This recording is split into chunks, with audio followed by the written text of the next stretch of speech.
Hello and welcome to the show. My name is Sam and this is The Lonely Chapter, a show where we speak to interesting people, finding out their stories and learning from their highs and their lows. Today we are learning from Billy Kerr. He's a full-time firefighter and an up-and-coming comedian. Expect to find out how he got into comedy, how he manages to balance it with his full-time job, and what it feels like to bomb at a live show. Thank you for listening. This one was made for your enjoyment.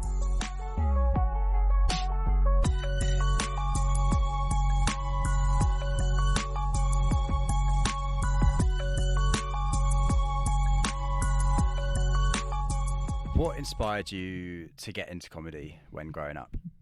Definitely wasn't that introduction you gave me the first time round. The highlight being what it's like to bomb. Perfect. Thank you. To be honest with you, nothing inspired me when I was younger to get into comedy anyway. I was just sort of I like comedy. I've always liked comedy, but it was never something I thought I'd do because I never even did like drama at school. Like the idea of getting on stage scares the shit out of me. Well, it did. Doesn't now, but it did. But I don't know. When I was growing up, I think like I don't really have any early memories of actual stand-up, but I think like comedy in other ways. I was always watching funny stuff. Keenan and Kel, straight off the bat, Nickelodeon. Did you ever used to watch Keenan and Kel? I didn't know. I'm sorry. Really? Yeah. Yeah, I've heard you a few years. What other shows as you were growing up? Oh God. I'm trying to think. Stuff like Keenan and Kel, earliest memories. And as I got older, it turns into like panel show stuff, doesn't it? I feel like in the UK, panel shows are like the main way everyone gets their comedy, basically. That's how most people hear about comedians. So it's like panel shows and stuff. And then like secondary school, I think we're introduced to like stuff like Def Comedy Jam. But that's like from my black friends. It's all like very like black comedy. Right. I wasn't like, you know, some people are like, oh, I remember seeing like Billy Connolly the first time and it like blew my mind. It's like, that's not me at all. It's like, I've got such a different like way of watching comedy to that growing up anyway. So at what point did it first enter your mind that it was something you might do? I mean, not until mid to late 20s. I think I remember having like a memory of when I was younger of thinking like being like funny amongst your friends is like fine. And I think like we can all do that. We can have a laugh with our friends. But I remember like specifically thinking it's a completely different like ball game to like write something down at home and then think, oh, that's going to make people laugh at a later point. So I just never really thought I'd do it. But it wasn't until like mid to late 20s. I had like a mate that said I should give it a go. And he was on me. And then one day I was like, no, I was like, do you know what? I think I'm actually going to do it. So then, yeah, give it a go. And what was that like, your first venture into the comedy world? I was shitting myself fully. I remember it was like it's a pub in Camden. I don't actually know if it's still there anymore. It's called, I think it might have been called like the Constitution or something. So someone at work used to drink in there, and and he used to say, and he told me there was a open mic comedy night that they do there or whatever. And he was actually quite encouraging as well, to be fair. Because I should probably explain, the reason I thought I'd give it a go as well was because, like, in the fire brigade, there's like a tradition for like the new person at Christmas to do a speech, where you basically just take the piss out of everyone. When I look back on it, it's pretty much like a roast.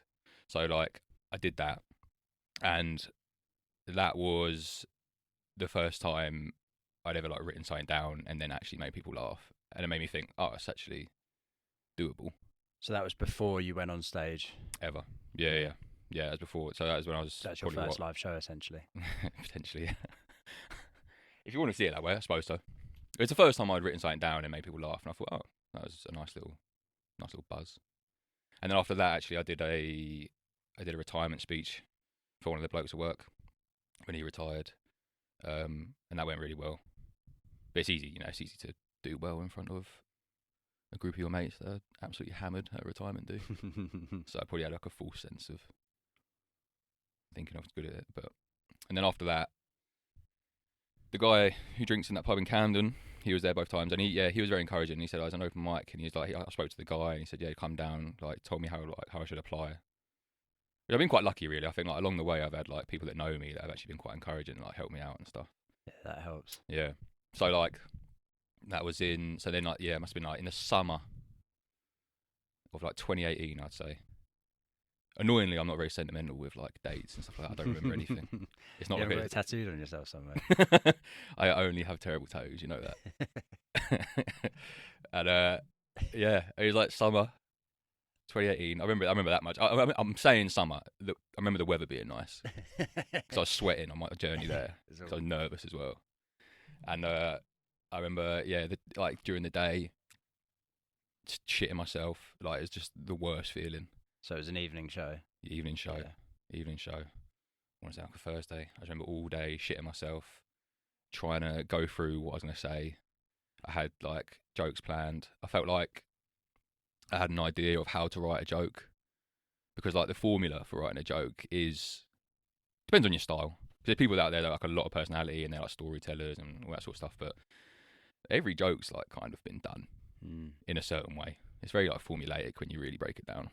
And I feel like I had an idea of how to write a joke. And I think I actually remember on the way there, the tube that I was meant to get got cancelled. I had to like jump in an Uber, get off somewhere else. It was a nightmare. Fully shit myself all day. One of the jokes I thought of on the way there actually ended up working. I've used that joke a lot. Funny enough. To this day. Yeah, I still do actually. Yeah. Every now and then. It's an old classic. Good. And I remember getting there. I remember before as well. Again, I'm lucky. People are supportive. So people were like, I want to come see. But I was terrified. So I was like, I do not need people I know seeing me go die on my arse in front of a room full of people. Like, I don't need that. And then it got close to the time. And I remember thinking, people are asking. I was like, maybe I'll bring a couple mates. At least then I'll get a couple laughs, because I think they'll find what I'm saying funny. Which is also such a horrible thing to say about yourself. But I had a few mates come, and I remember having a few pints before to try and settle the nerves, which I don't do anymore. A few. Yeah, I had a few. I needed something, mate. I needed to self-medicate. And down in this dingy little basement in Camden. The night was called, it's an Irish host. The night was called Funny Feckers. I just thought I'd say there was an Irish host before people just think I'm before making that. Thank you for clarifying. Yeah, I'm not racist. So how long do you get at that show? Yeah, so like open mic comedy when you start, you get 5 minutes, right, which sounds like fuck all. Yeah, does sound like fuck all, but when you're up there, it's like an eternity.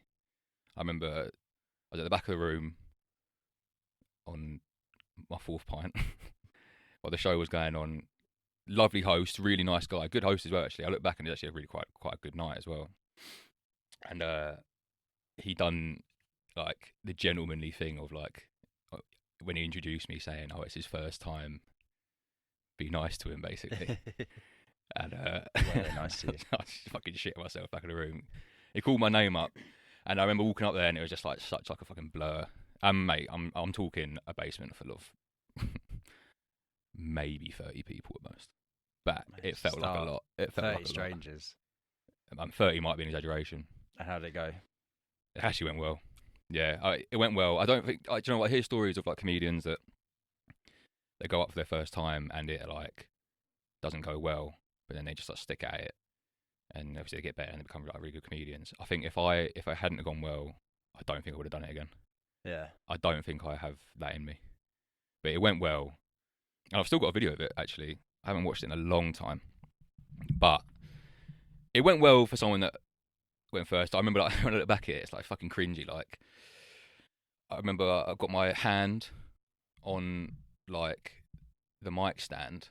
So I've like taken the microphone out and then I've like put the mic stand to one side and I've got my hand on it the entire time, like fiddling with the thing that's on top of it. So like, I just looked nervous, and I remember thinking like struggling to make eye contact with the crowd, because like I said, like I didn't do drama or nothing. Like I haven't done anything on stage ever. So when I stood up there, I remember the lights being fucking bright, that hitting me, and you know me, I sweat a lot anyway. So I was under bright lights. Can confirm that. Yeah. And I was fucking shitting myself. And I remember, and it was just all a bit of a blur. And I had a few notes written on my hand that at the time I thought I was like really like hiding the fact that I was looking at him every now and then. I'd watch the video back. You can just so clearly tell that I'm reading off my hand, basically.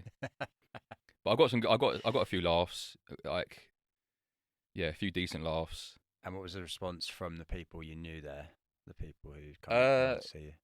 Yeah, my mates are just, they were really happy for me, actually, and completely delusional. Do you know what I mean? You come off and they're like, oh my God, you're so good. And it's like, I'm so far from being good. But you need that. Yeah. And I've got one very supportive mate. My mate who told me I should do it for a long time, like, he's such a positive bloke. I come off that stage thinking I was going to be, doing world tours within a month. Do you know what I mean? Because he was so encouraging. But I'm far from that. One day. But it was a buzz. I remember it just being such a buzz, and then having another beer after. I remember like the feeling of people coming up to you after and being like, really good job and that sort of thing. I remember the host, as I come off, actually laughing to the crowd and sort of being like, oh, like, he's a funny fecker. For the first time, man. Yeah, he didn't do bad. I don't know if that was his catchphrase or something. But he says that after everyone. Yeah, probably. I just ignored the fact he said it about everyone. So you did that in 2018. Between then and now, have you been doing it pretty much consistently? Like, how's it been balancing that with your full-time job as well? Yeah, it's been I've been very stop and start, which is like, it's who I am. I think in 2018, I think I probably did like 6 gigs in about 4 months or something, or 5 months. And like, you think you're doing comedy, and people ask you about it, and you say, yeah, I'm doing stand-up comedy now, but it's like, that is not what you need to be doing. Like, it's just not enough. So I did like 6 in about 5 months, and then stopped. And I think the main reason I stopped is because I hated the feeling of how I felt the whole day leading up to it, because it was just like, it would ruin my day. I'd love the feeling of doing it, but it would ruin my day because I'd be so anxious. And then and also I was, I can't do the maths, however old I was in 2018, but I was also I've got a good friendship group. I go out a lot, and it was like, oh, I don't want to give up going to the pub to go feel shit all day, shit myself, and sweat profusely on stage and tell bad jokes. It was like, actually, it's the sentiment of this podcast, really, isn't it? But so That's exactly, yeah. After that, and then it was like lockdown hit, and I stopped, and then like lockdown came. Obviously, didn't do anything during COVID, but I always had it in the back of my head that I'd do it again. In my head, I was like, I'm gonna do comedy again. I hadn't felt like I quit. And then when lockdown got lifted and stuff, and things started happening, I was like, fuck it, I'm gonna have a proper crack at it, go back, do it all the time.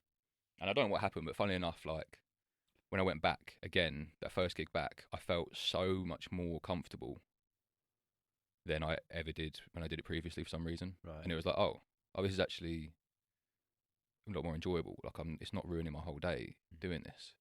And I think it's like, you start to build up your jokes, and you got some stuff that works or whatever. Do you think that was a maturity thing as well, being a little bit older, or? Yeah, I'd say so. I think I just grew up a bit, And I think I built it up in my head for like a couple of years or whatever it was that we were in lockdown, that I was going to do it again. So I think I'd just been over it in my head so many times. And I went and did it at a place that I'd done it before, so that felt a bit more comfortable. And then it was going all right. And I turned 30 and then stopped again for like, I think it was 6 months in the end.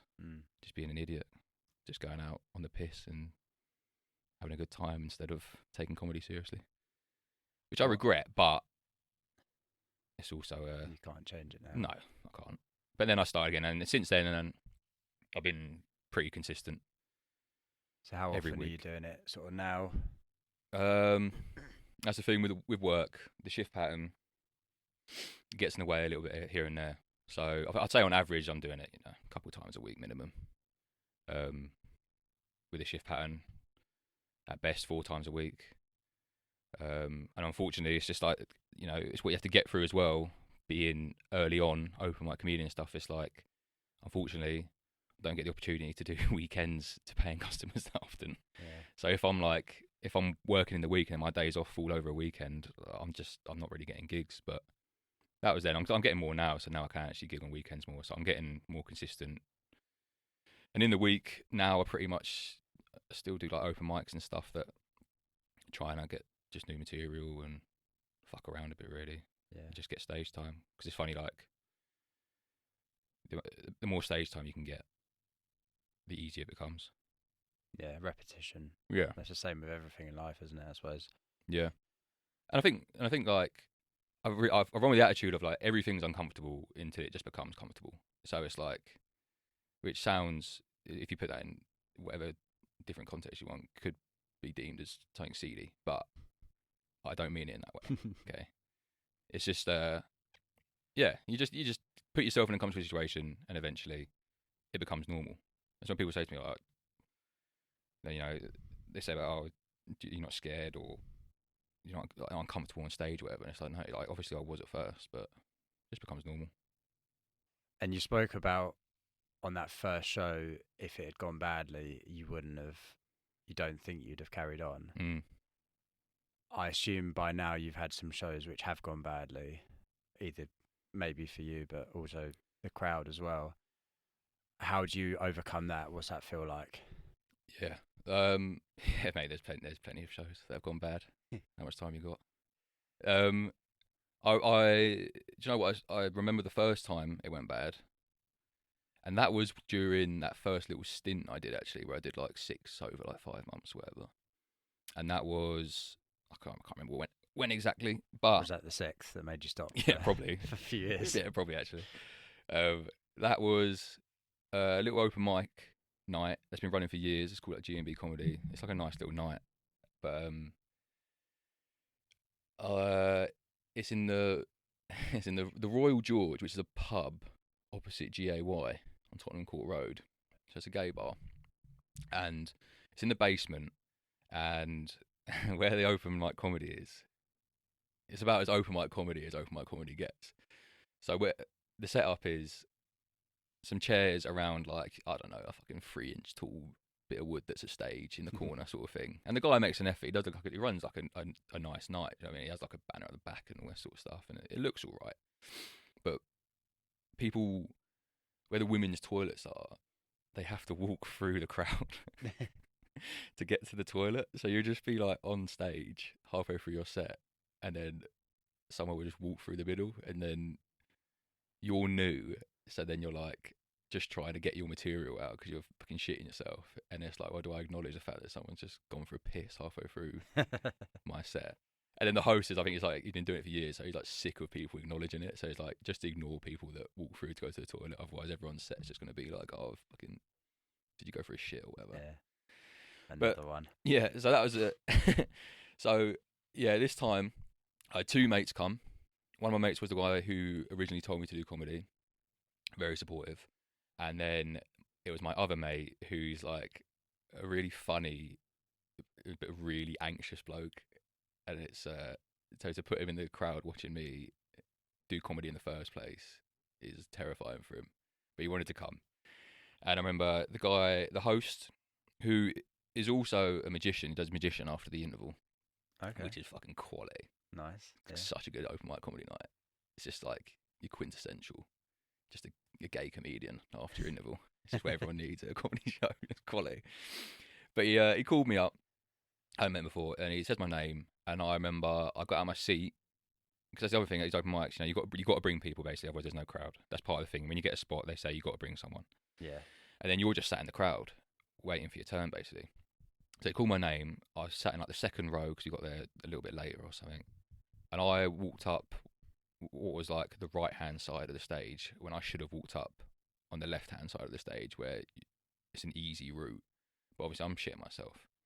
And then I sort of stepped over what was some like packed up, like stacked up tables to your right-hand side, sort of kicked one of them, made a noise. They almost all fell over. And then banged my head on the speaker that was on the right-hand side. And then got on the stage. And then like when I tell you I got 0 laughs for 5 minutes, it was euphoric. It, it was, Why and do you think that was?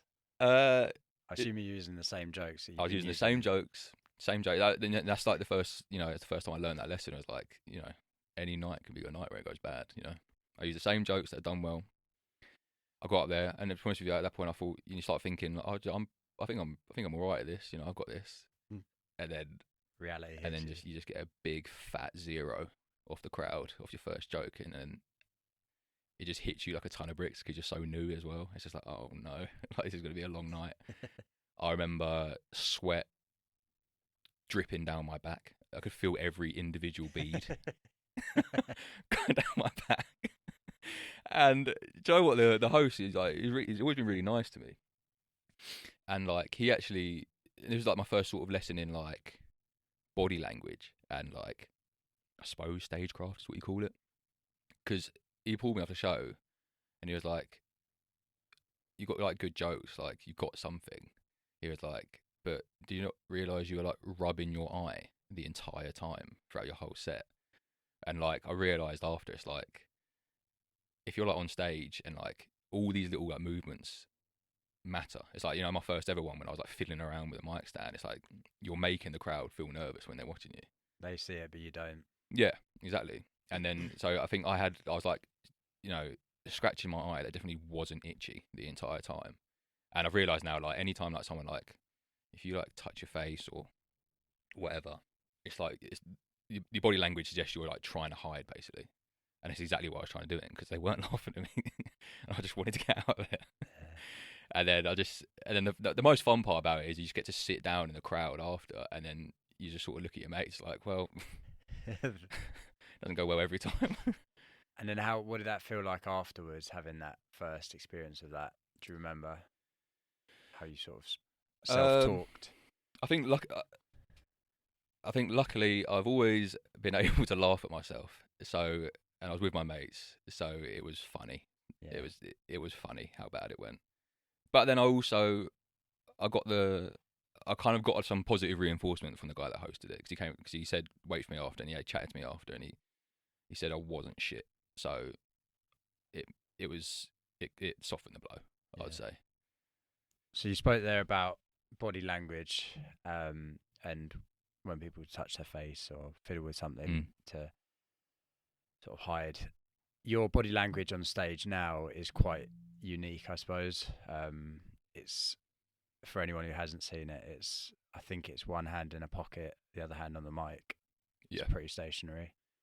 Little stroll around. Yeah, it's pretty. How did that come about? How did you find that? Was that in response to that, do you think? Yeah, I would say, yeah. It's pretty much a response to that. When I came back after my break and did it again, I was like, right, I've got to find something to do with my left hand, basically. If I'm holding a microphone with my right hand, I've got to find something to do with it. So I just started putting it in my pocket, and it just felt really comfortable, basically. Yeah. So, yeah, I've just stuck with that ever since. And, longer sets that I do down the road and stuff, I probably will, maybe, I think, to be fair, these days I get a little bit more animated, and by animated I mean I move my left hand. Do you know what I mean? I'm not a physical comedian. It's just not my bag, and I'm not like a very emotive person, if that's the right word. Anyway, in real life, do you know what I mean? I'm not like flinging my hands about when I'm talking. Yeah. So yeah, it's just I'm pretty laid back, and that's the easiest way. Lean into it. Yeah, that's just the easiest way to be for me on stage. Just how I'm most comfortable. And I think it's not intentional, but I think it puts other people at ease when they're watching me. I think it looks like I don't give a shit, because in the moment I kind of don't give a shit, I think. So my body language sort of portrays that. Before we go into some other questions, a bit more general, are there any other stories of gigs that come to mind? Oh, yeah, I've got a few. Good stories. I've got a few. My most recent proper bomb, I would say, and that's the thing. As you do more gigs and stuff, you get your act together, and you kind of know. I don't want to say I know what I'm doing, but you know what you're doing a little bit. And I had a gig in Bristol that that another comedian, who's a very good comedian, she's called Samira Banks. She recommended someone. She recommended me to someone for a gig in Bristol. The first time I've gigged outside London, actually, and I drove 4 hours there because there was traffic. Got there just before the show started, and then the guy, who's a very nice guy, he runs a very good gig. It's called like the People's Comedy, and he put me last on the bill, and the crowd was like, it was very Bristol. It was mainly, well, it was all white people, firstly, and if anyone wants to see what my material's like, so, I do better in diverse crowds.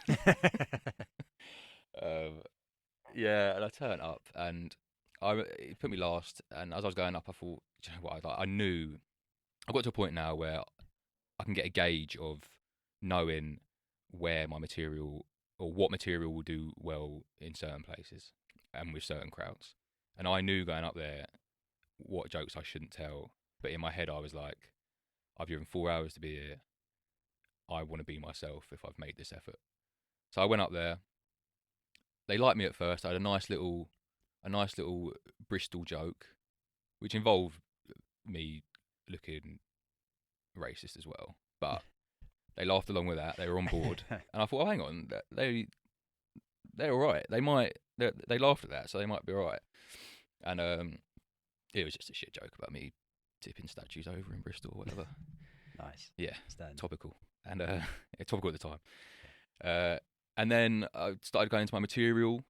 You know, I had stuff about me growing up and being poor and having a big family, all this sort of stuff. They were on board with all that, and I thought, oh, okay, I've got them on board. We're right here. And I was like, fuck it, I'm going to do, because I've got jokes about people I grew up with and stuff, and I like to play around with, you know, different cultures I grew up around and different races and stereotypes and that sort of stuff. And I thought, fuck it, I'm doing it. And then I started going into that stuff, and they were just not there for that at all. And I just looked out onto this room of just like white women with just like different coloured hair, and I just thought, oh, I see how this is going. And then for the rest of the 10-minute set, just getting absolutely fuck all from it. I could just feel them getting more and more uncomfortable because I was just doubling down on all my like race stuff. And then I've built my whole. I'm going to live in it now. I thought, do you know what? Fuck you. I've driven 4 hours. I'm doing it. And then I made a joke at the end about how they liked me at first, and then didn't like me so much towards the end, and they kind of laughed, so it broke the tension a little bit. And then let me tell you something: closing the show and then going to have to shake that promoter's hand and look him in the eye, and a nice guy as well, because he said, "Good stuff. Love to have you back." And I just thought, you just fucking lied to me in my face. You've looked me in the eye and you've lied to my face. I just left that pub, crossed the road, got into my Vauxhall Corsa with a dent in the door, and drove myself home for another 3 hours or whatever it was. Got home at midnight, and I just thought, do you know what? That bomb isn't as bad because I knew exactly why I bombed. That, like, you can swallow that, and I knew what I was doing. Yeah. And in hindsight, I feel bad because it was the fucking bloke show, and it's probably, you know, not very professional. And I felt bad about the poor girl that recommended me.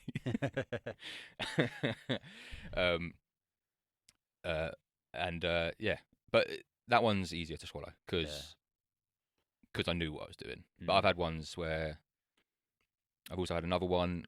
I did bad at a roast battle. So at like Angel Comedy Club, like the Bill Murray, I think it's called, the pub. They do roast battles. There's like a late night show on a Friday. And that's two comedians going at each other?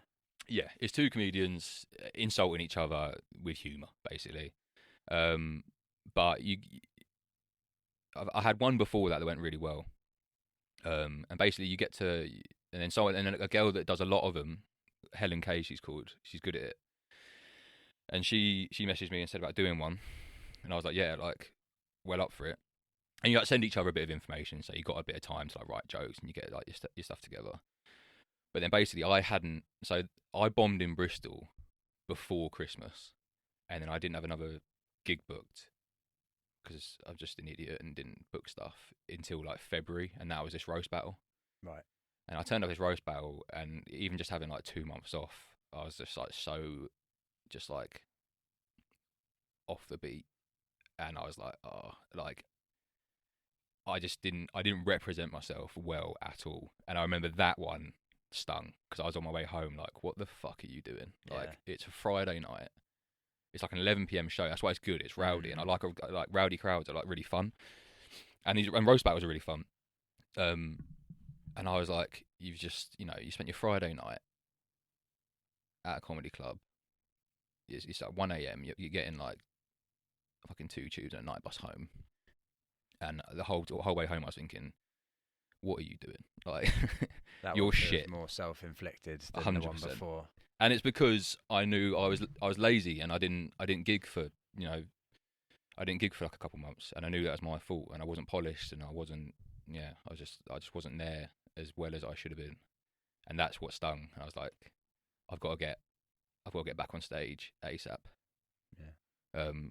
To sort of try and get myself together. But it was learning curve, because I suppose it shows a bit of arrogance, doesn't it? Because I thought I could just be off stage for a couple of months and then go back and just be the exactly same who I was before. And it's like, no, it takes time, it takes repetition, Yeah. And it highlights the importance of a good crowd. Those stories. Mm. I've also got a story about my first heckler as well, if you want to hear that. Oh yeah, I was going to ask about heckling. Oh, really? So obviously, getting up on stage is fearful enough for most people. Like, so you've done that part. You've got up on stage. You're telling jokes now. You're relying on people to laugh. That's scary enough. Mm. Then a heckler comes along. That's like the next step, the next stage. Yeah. What's that like? I think luckily for me, people tend to leave me alone because I look a lot scarier than I am, I think, on stage for something like. And also, in open mics, they tend to be really friendly. Do you know what I mean? Like, and the first heckler I ever got was so like out of character for where I was. I was gigging at a place called it's called Comedy Virgins. It's where a lot of people start. Like, it's a lovely little room. It's in Stockwell, and the host, he explains like, this is Comedy Virgins. It's in the name. People here are doing their first gigs. They're starting out. We're learning. Yeah. Don't heckle. Leave them alone. All that sort of thing. And I remember this show. I was very early on. And there was a guy, another comedian, who I've seen since, actually. He went up and did his set, and he was like this sort of like lanky, spotty white guy that was like trembling, like shaking, like a shitting dog whilst he was performing. And his whole set was about how he was like a cocaine addict, basically. I was sat in the crowd. Was he in the right place? I was like... by the way, I've seen him since. He actually has very good jokes. He's a good joke writer. I've seen him a couple of times since. I always say hello to him as well. And but he went up, and he was just a drug addict, basically. And his whole thing was that he was a drug addict. And I was like, right. And then I'd done a few gigs, and I fucking, I'm trying to think of stuff on the spot, little pick-up callbacks, they call them. So you just, mention something that happened earlier on the night, or something that's happened just before you. It's an easy win for the crowd, because then they're like, oh, puts them at ease. Oh, they know what they're doing. They thought of that on the fly, whatever. I've gone up, like, probably a few spots after him. And in hindsight, it wasn't funny, what I said, right? It weren't. But some people find it funny when I tell them the story. But in hindsight, it wasn't funny. But I went up and I said, does anyone else feel like they just watched someone relapse? And it's not funny. But at the time, I thought I was being funny. And the crowd was very quiet when I said that. And I was like, oh no, they didn't like that. And then I just sort of went into my set. Sorry, I've missed a key bit here. I've missed a very important bit. When I said anyone else feel like they watched someone relapse, it went quiet, and then that comedian from the back of the room shouted, "Suck a dick." Nice. And then I replied, "You would if I had a packet on me." And the crowd is still silent. And somehow they got even quieter than silent after that. And I was like, oh, right. And then another lesson learned, though. That's why I've always, even in life, I learn more from fucking up and failing. And you realise there, like, I just look like a fucking bully. I just look like a bully on stage. Of course, it's not funny. People don't want to laugh at this poor bloke that's actually genuinely probably relapsing.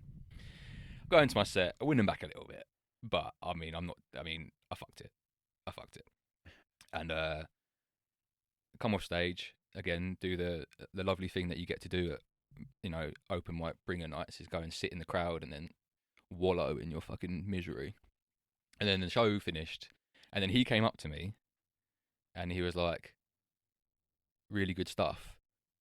I really liked it." Shook my hand, and he was like, "Sorry, mate, I haven't been to comedy before. I didn't realise I shouldn't like shout out or whatever." And he was like telling me how much he enjoyed my set. And I was like, okay, that makes you feel better. And then this is going to sound like bullshit, right? A young girl came up to me, literally was waiting next to him.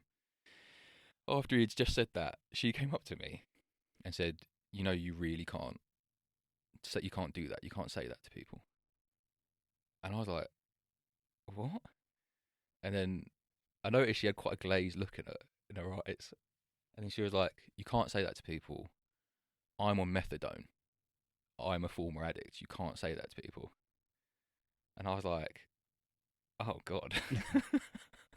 What did I do here?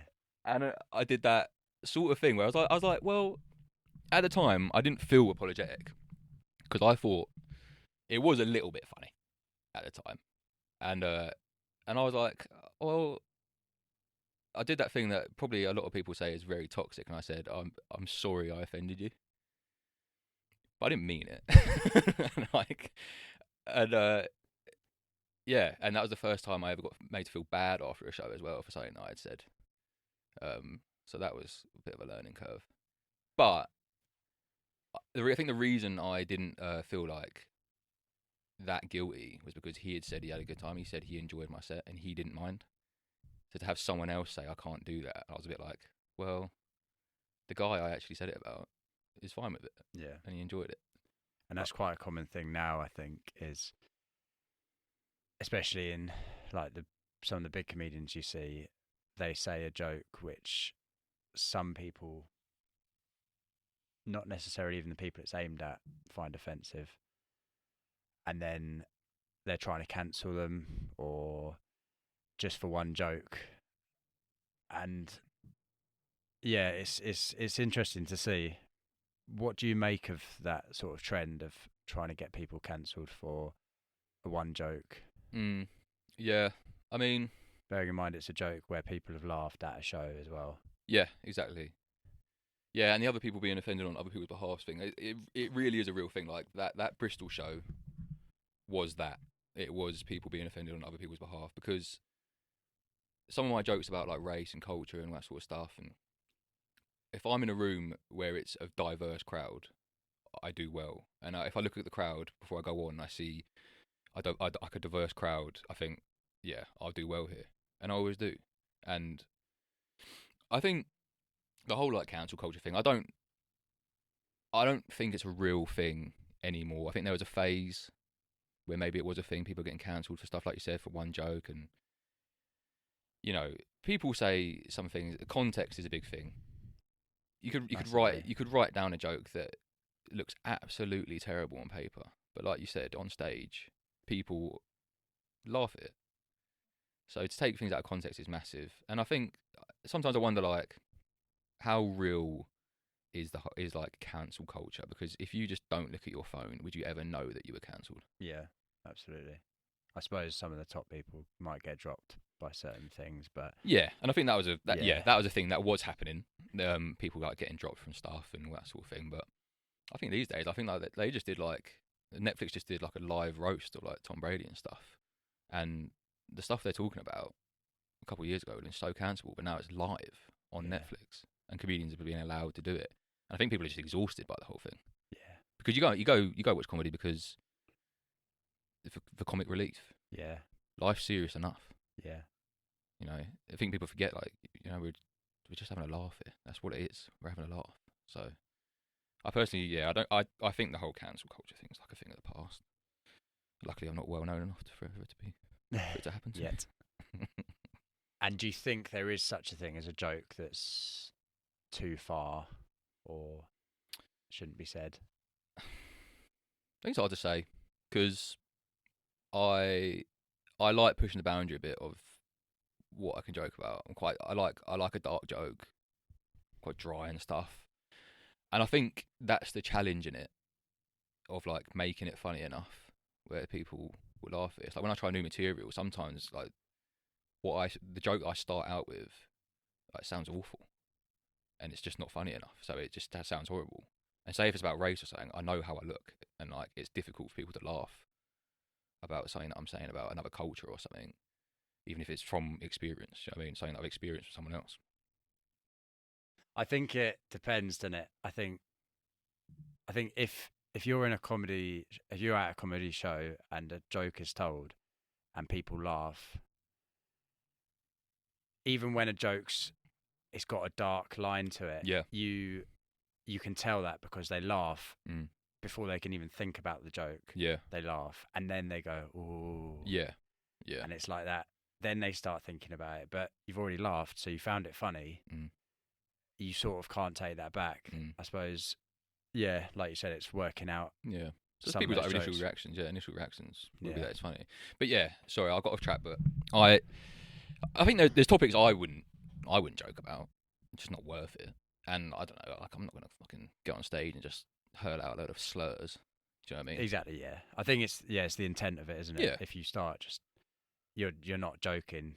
Yeah. At that point. Yeah. When you start throwing those out. Yeah. So Because there's all those there's all like old school, like a couple of like old school like English comedians that are just outright just like racist and stuff, and it's like, well, that's not funny. But I mean, I've heard some great jokes about things that are about horrible topics, yeah, absolutely. and if it's clever enough, you'll laugh. Yeah. Why do you think comedy appeals to people? Why do people go to shows? What do you think they get out of it? I think it's an escape. Like I said earlier, it's like life's so serious. People just want to go somewhere where they can literally just sit down and laugh. I mean, that's just stand up, but any form of comedy, really. You know, watch a series or whatever, or a program on telly. It's all an escape. I think, you know, life is so serious. It's nice to just be able to have a laugh, and that's why I like it is. You know, it's a bit annoying when the seriousness of life sort of penetrates comedy a bit, because it's like, come on, Leave us alone. a little bit, yeah, it's a bit like that. That's what it does for me anyway. I like the comic relief. I mean, I don't. I'm too much one way, really. Like, you know, I don't even like watching like sad movies and stuff. So I don't like feeling sad. I'd rather just. I think even like I think that's where I developed like a dark sense of humor, because it's like even if you get like, some bad news or it's a really serious topic, it's like my initial reaction is like, well, how can I laugh about it? You know, it's the way I like to deal with it. Yeah, I think that's a good thing. Mm. I think comedy is it's in that category of things that take you out of life for however long you're in it. So if you're in that comedy show for an hour, you can't think about anything else. There's not many things that do that. Maybe, like for me personally, it'd be like maybe being on the jiu-jitsu mats for an hour. You can't think about anything else. Yeah. Being at a theatre show, being really engrossed in that, you don't really think of anything else. Yeah. Obviously, it's different for everyone, but it's one of those things that I think takes you out of life, like you said, and lets you just. But the laughter's the different aspect to those other things that I said. The laughter is something that not enough people have nowadays. Yeah. And I think, I mean, I'm no fucking scientist, but doesn't it? Like release endorphins or something. Yeah. I don't know. It's a Don't chemical. quote me on that. It might be that, yeah. I mean, yeah. there's no quote to be had there, but you're I'm right, pretty mate. sure I think you're like right. because life's serious, and also I think everyone's so fucking overstimulated these days. We all know way too much. Like, I'm not saying it's good to be aware of things that happen in the world, but you can overdo it. Like, I'm Absolutely. very much like ignorance is bliss. I like to be aware of stuff's going on, so I'm not overly ignorant. But I'm sorry if it's like this offends anyone, but it's like I've only got so much space in my brain to worry about so many things. And everyone does. Yeah. I think now, especially with social media and how news and just the world around us is delivered to us, you get all this information. And even when it's good information, you might be learning about, I don't know, interesting studies or even just information that you need for what you're doing in life. You can still have too much of that information and your mind just can't comprehend it, because we've jumped from having the only input you would have would be talking to your group of friends around you in real life, going home, maybe listening to the radio or watching TV, to suddenly having these things on us 24/7 with all this information pinging up, notifications. And it's horrible. Yeah. You shouldn't be that connected. You shouldn't be that connected with people. It's like, I think that's, you know, why so many people, you know, have like anxiety issues now and stuff like that. It's like you just like know too much. Absolutely. The more you know, the more you worry. Yeah. It's like I shouldn't, like my parents, which is like a different generation, when they're not watching something else, they just have like the news on all day at home. So when I go and visit them, I'm like, can you turn this shit off? Because I shouldn't know what tanks are being deployed. Literally the name of like the tank. On the like, you wouldn't hear about these sort of things every single minute of the day before you just get a brief summary. If it was big enough to make that brief summary even. Yeah. So a lot of the stuff that we actually get told, a lot of the stuff on the news, a lot of the stuff you see on your feed is stuff that wouldn't even have come into the like eye line of most people before that time. Yeah. And it's just like I try not to worry about what's going to happen and just think about like the present. Because if you just stop and think about like how your day's been, or you know how you feel right now, without worrying about what might happen in the future or what's going on in the world, most of us, I mean, you know, I'm lucky to be able to say this, but I mean, most of us, it's not too bad. Yeah. But if you have got something going on, sorry, but I don't right now. So. And going back to your shows that you're doing now, obviously you've spoken about your journey so far and how you've gone from sort of being less consistent to being more consistent recently. Obviously, quite a lot of your shows are still like unpaid gigs. Yeah. For a lot of people, that would maybe put them off, having done it for that long and still being in that position. What do you think keeps you going in that moment? Yeah, I think like, do you know what? I think that kind of ties into like why I started doing it as well. Is like, because I joined the fire brigade and I genuinely love my job. I love driving fire engines. Like, I love it, and all the other stuff that comes with it.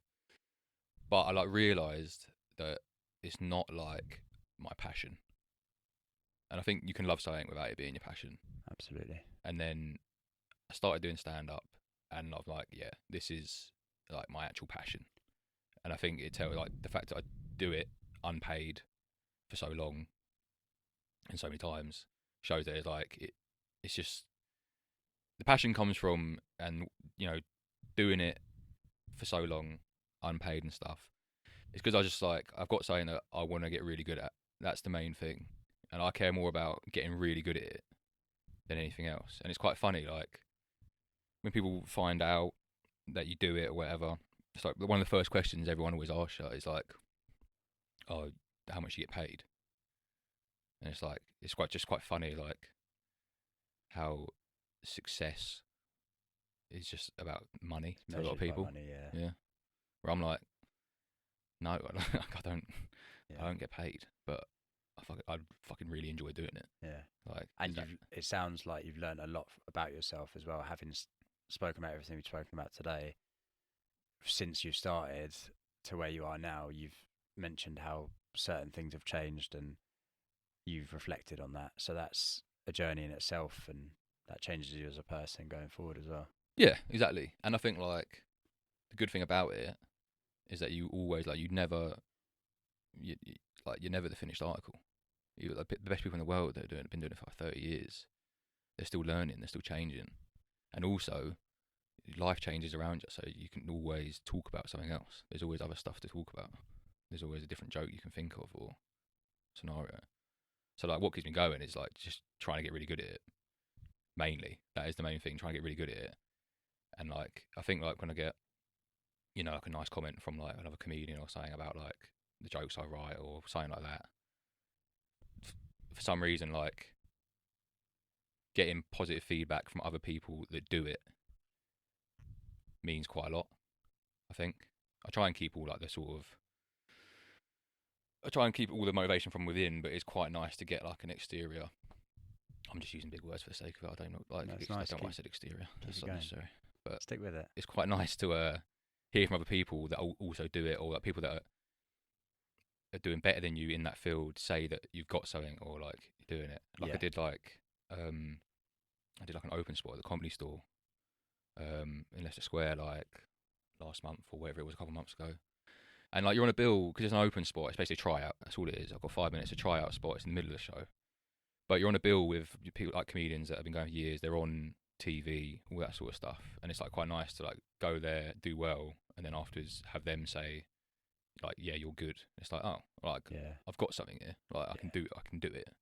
Yeah. You believe in yourself, but you also it's always nice to have that little. Yeah. So I think it's just I mean, like, I want to get really good at it, but I also have like other aspirations, other stuff I want to do off the back of it. But like that's very much in the distance. I don't like calling them dreams because it sounds like they're never going to happen. But Goals. yeah, goals. We'll say goals. Future endeavours. Yeah, exactly. Last week I had Adam on the show, who's a PT, and I asked him if he had some advice for a starting PT, someone who's starting out.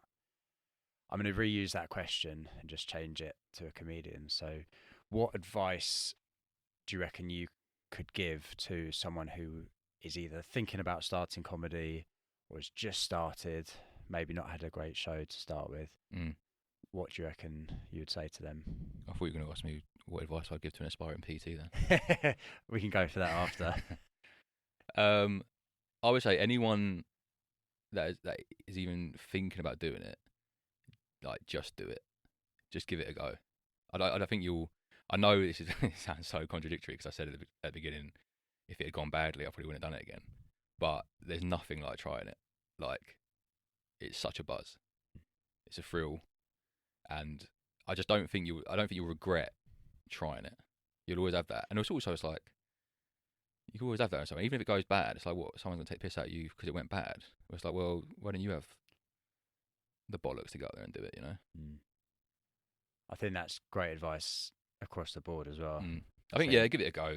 And also, like, give it a go. And if you want to do it properly, don't do what I did. Don't fuck around and do one a month and then quit for, years and then whatever. Like, be consistent. Just get up there. Even if it's once a week, just get up to be regular. Just do it regularly. Yeah. Because you see so much more improvement. And, like, don't think you're going to be a world-class comedian in a year sort of thing. That's the other thing I kind of like about it. That it's quite like a long-term thing, and like a lot of comedians don't break through until they're older. So I'm 31, so I'm like, I look at other comedians, they don't break through till like in their 40s and stuff. It's like a long journey. It's like there's a lot of learning to do. So just don't get enjoy it as well. I know you shit yourself all day before you do it, like I did, unless you don't, but enjoy it. And when they do break through, those comedians that have been doing it, people say, "Oh, where have they been? What have they been doing?" Yeah. It's like, well, I've actually been doing it for 20 years. Yeah. But Yeah, It's just exactly. been grafted. Yeah, exactly. And I've, in my head, I'm like, it'd be lovely one day for someone to be like, oh, overnight success or whatever. But it's like, well, I was, I was in basements of pubs with 12 people. I mean, do you want to hear about the worst gig I've ever had? Have we not already had it? As in numbers. I mean, in numbers wise. Yeah, tell me how many numbers. I drove to Lewisham. Go on. I'll make it quick. I drove to Lewisham. I live in West London. I drove to Lewisham. Took fucking ages. I turn up. It was a really nice pub, and then a room above the pub, really nice room. This guy hosts a comedy night there, and they got really good. He's a really nice guy as well. Actually, I'm not slagging off his night, but it's just a funny story. Really nice guy. He welcomes me. We go upstairs to the room, and he's setting up and he's putting chairs out, and there's quite a few chairs going out, and I'm like, oh, this could be all right actually. And they've got really good. He's quite good on social media as well. Like the Instagram looks like pretty good. Like he makes an effort with it. Yeah. And I was like, this could be all right. And he's like, oh, shakes my hand. He's like, oh, Billy. And I'm like, yeah, it's me. And he's like, oh, mate, we've had a couple cancellations. So it's just you and two others on the bill or whatever. I think I was down for 10 minutes or something. We had a couple of cancellations. He was like, I'm going to go ahead with the show though. And what I do is I've got an Edinburgh show I'm getting ready for. He's like, I would just fill in the gaps and do like half an hour at the end of my own show, like one man show thing. I was like, yeah, sweet, no worries. And he was like, yeah, I'm not sure what sort of crowd we're going to get, but I'll let you know. And mate, I sat in this room. So it's me, him, one comedian turns up. Can't remember her name, sorry, but lovely girl, say hello. We sat there chatting, and then another comedian turns up, a guy called Bert Broadbent. He's good as well. I've seen him since. He's a nice guy, good comedian.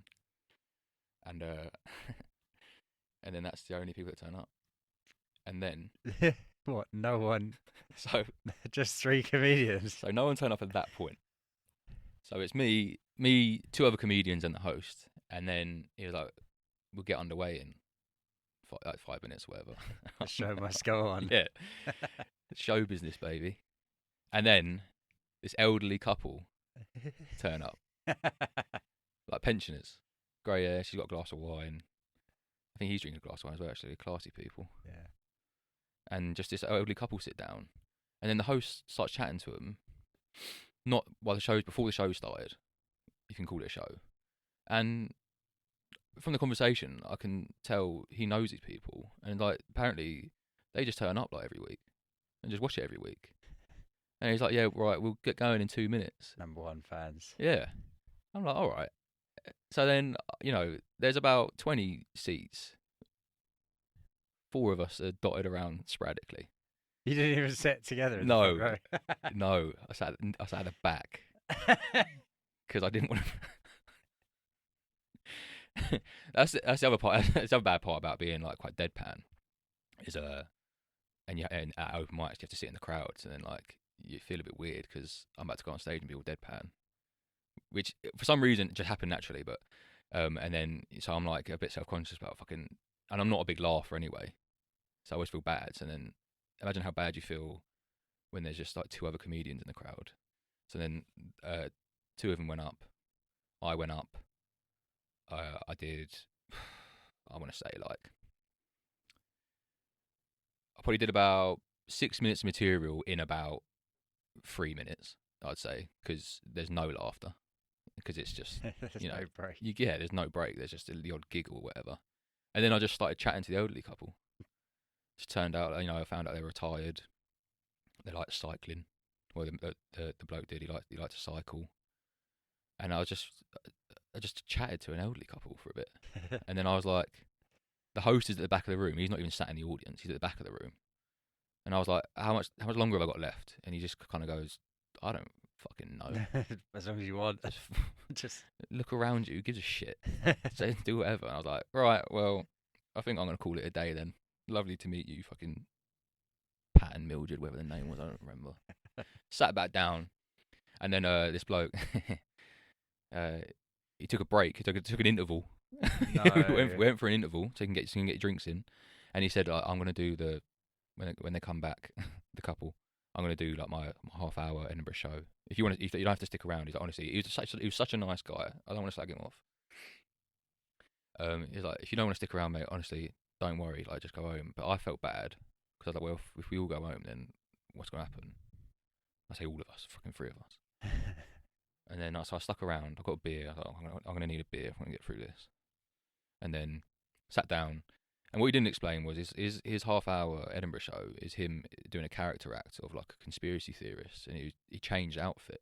He went into a cupboard that was just slightly off to the edge of the stage, got changed into a trench coat and like a foil hat.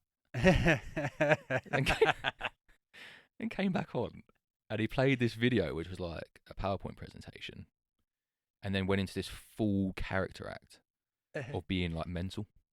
Just being an absolute lunatic, like screaming, shouting, the lot. And I'm just sat in this upstairs, but this very well lit, lovely pub room, by the way, with an elderly couple that I've just asked about, whether he wears fucking spandex or whatever when he's cycling. And we just sat there while he just screamed at us for half hour. And it was like, right, show's over. And I just drove home from Lewisham. And I was just thinking, that was another time, but for different reasons. I was thinking, what the fuck are you doing with your life? Why are you going out and wasting your weekday nights doing this? But we have a laugh about it. Yeah. And it's all part of the journey. Yeah. Oh, that's a good story. We've heard a lot of good stories about bad gigs. But just so everyone does know, he does have successful gigs as well. Every now and then. Every now and then. I think that's a really good place to end, to be fair. I think that's a lovely story. Wholesome. Thanks, if people want to see what you're doing, there's some clips of your stand-up on your accounts. Where can they find you? Yeah, it's just at Billy Kerr Comedy. BILLYKERR Comedy. Instagram's the main one I upload some stuff to, but I am on other stuff. I just need to be better at uploading it. Yeah. Thank you for coming on. And for our Instagram, you can find that at Lonely Chapter Podcast. And lastly from me, thank you for listening.